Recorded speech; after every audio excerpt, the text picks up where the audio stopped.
adionews.info. Dans l'Observateur, le président de la République décentralise sa colère. Le journal nous informe que le président Macky Sall n'est pas content ni fier de certains comportements.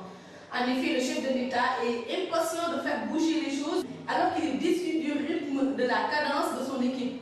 Pour le président de la République, il y a des gens qui ne semblent pas avoir conscience de leurs responsabilités envers le pays. À la une de l'AS, le patrimoine du fils de Maître Wade a considérablement baissé. La commission d'instruction près de la Cour de répression illicite a finalement évalué la fortune de Karim Wade à 117 milliards de francs CFA, un patrimoine qui a été évalué à 800 milliards au départ. Dans le populaire, le père de Karim Wade prépare un grand show. L'arrivée de l'ancien président de la République est prévue pour le mercredi 23 avril à 14 h.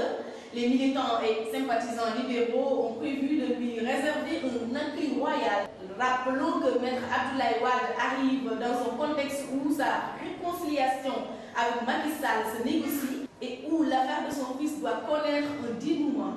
Restons toujours dans le populaire. Près de 900 milliards sont perdus chaque année par les immigrés du continent africain. Les Africains de la diaspora semblent payer au prix fort les transferts d'argent qu'ils font à leurs proches qui sont restés au pays.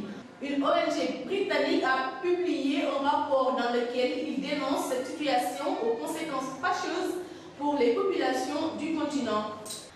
Le dossier Khalifa Diakhaté, le grand journaliste de la TFM et des Assougé de Walf TV, refait surface. L'AS révèle que le procès des ex-conjoints qui devait se tenir ce jeudi au tribunal correctionnel a été renvoyé pour la comparution de la journaliste à la suite de la citation que lui a servi son ex-mari. Selon le journal, Khalifa Diakhaté réclame 5 millions à des Assougé de Walf TV. Terminons avec le sport. Depuis mercredi, les gardiens niçois travaillent avec un drôle objet, un ballon aux bandes multicolores qui sera celui de la Coupe du Monde au Brésil. Un ballon assez compliqué, donc il faudra bien travailler pour s'y adapter, car il flotte beaucoup. De toute façon, il va être magnifique pour les frappeurs.